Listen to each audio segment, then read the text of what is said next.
রমজান বিজয়ের মাস। মুসলিম জাতির প্রধানতম দুইটি বিজয় এই রমজান মাসেই সংগঠিত হয়েছে। একটি বদর যুদ্ধ, অপরটি মক্কা বিজয়। বদর যুদ্ধই হল ইসলাম ও কুফরের মধ্যকার প্রথম সম্মুখ সমর।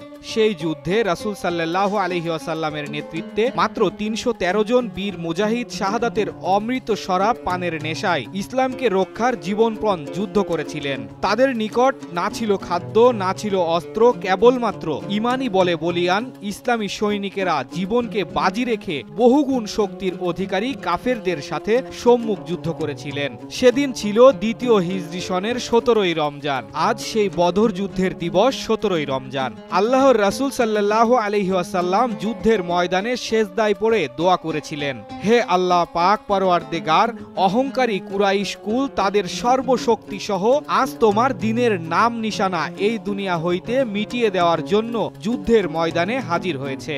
সত্যের কয়েকজন অসহায় সৈনিক আজ তোমার সত্যের পতাকাটি তুলে ধরার জন্য সর্বশক্তি নিয়োগ করার মানুষে ময়দানে হাজির। তুমিই তাদের নেগাহবান, ইহাদিগকে তুমিই একমাত্র সাহায্য করিতে পারো। আমাকে তুমি যে প্রতিশ্রুতি দান করেছিলে তাহার ওপর ভরসা করিয়াই আমরা মুষ্টিমেয় কয়েকজন অনুসারী ময়দানে যুদ্ধ করিতেছি। তুমি ইহাদের রক্ষা করো।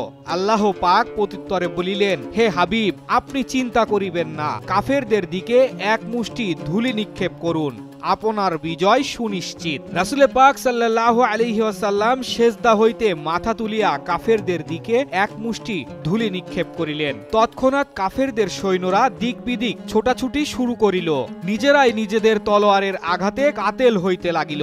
রমজানের বরকতে আল্লাহ পাকের দয়ায় অল্পক্ষণেই যুদ্ধে মুসলমানদের বিজয় সুনিশ্চিত হইল। পবিত্র মাহে রমজানে মুসলিম জাতির দ্বিতীয় বিজয় ছিল ঐতিহাসিক মক্কা বিজয়।